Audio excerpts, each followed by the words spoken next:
নেপালে নতুন জোট সরকার গঠন হতে যাচ্ছে। নতুন এই সরকারের নেতৃত্ব দেবেন দেশটির সাবেক প্রধানমন্ত্রী কেপি শর্মা ওলি। শুক্রবার 12 জুলাই দেশটির পার্লামেন্টে প্রধানমন্ত্রী পুষ্পকমল দহল আস্থা ভোটে হেরে যাওয়ার পর নতুন সরকার গঠনের পথ খুলেছে। এর মধ্য দিয়ে নেপালে 20 মাস ধরে চলমান রাজনৈতিক অচলাবস্থার নিরসন হবে বলে আশা করা হচ্ছে। 2008 সালে নেপালে 239 বছরের পুরনো রাজতন্ত্রের অবসান ঘটানো হয়। এরপর থেকে গণতান্ত্রিক নেপালে চলছে রাজনৈতিক অস্থিরতা, অনিশ্চয়তা।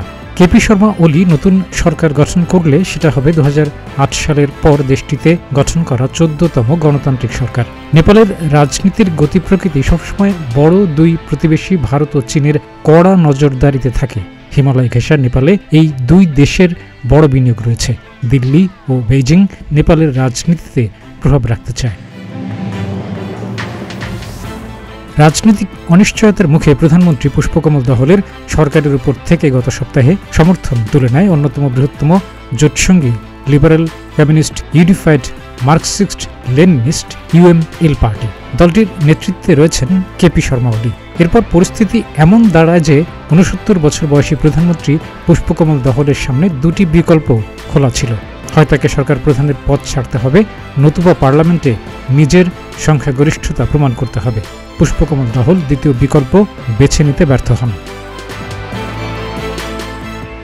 কেপি শর্মা ওলি এর আগে দুবার নেপালের প্রধানমন্ত্রী ছিলেন। গত জুনের শেষের দিকে তিনি মধ্যপন্থী দল নেপালি কংগ্রেস NCর সঙ্গে একটি চুক্তি করেন। এর ফলে পার্লামেন্টে এই জোটের সংখ্যাগরিষ্ঠতা অর্জনের পথ সুগম হয়। তখন থেকেই বোঝা যাচ্ছিল কেপি শর্মা ওলি নতুন সরকার গড়বেন। তবে পার্লামেন্টে আস্থা ভোটে পুষ্পকমল দহল হেরে যাওয়ার পর কেপি শর্মা ওলির নেতৃত্বে নতুন জোট সরকার কবে নাগাদ দায়িত্ব নেবে সে সম্পর্কে কিছু জানানো হয়নি। ভোটাভুটিতে উতরে যেতে সাবেক মাওবাদী নেতা পুষ্পকমল দহলের 275 আসনের পার্লামেন্টে ন্যূনতম 138টি ভোট দরকার ছিল। পার্লামেন্টে হাজির ছিলেন 258 সদস্য।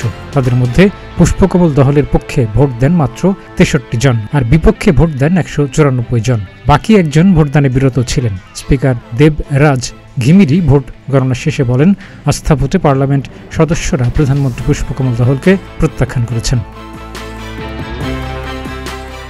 2022 সালের ডিসেম্বরে সরকার গঠন করেছিলেন পুষ্পকমল দহল। তখন তৃতীয়বারের মতো নেপালের প্রধানমন্ত্রী হন তিনি। এরপর সরকার টেকাতে তাকে 3 বার জোটসঙ্গী বদলাতে হয়, আর 5 বার পার্লামেন্টে অনাস্থা ভোটের মুখোমুখি হতে হয়েছে তাকে। 12 জুলাই পঞ্চমবারের অনাস্থা ভোটে হেরে যান তিনি। UML পার্টির আইন প্রণেতারা বলেছেন, দেশের রাজনৈতিক স্থিতিশীলতা ফেরাতে নতুন জোট সরকারের প্রয়োজন ছিল।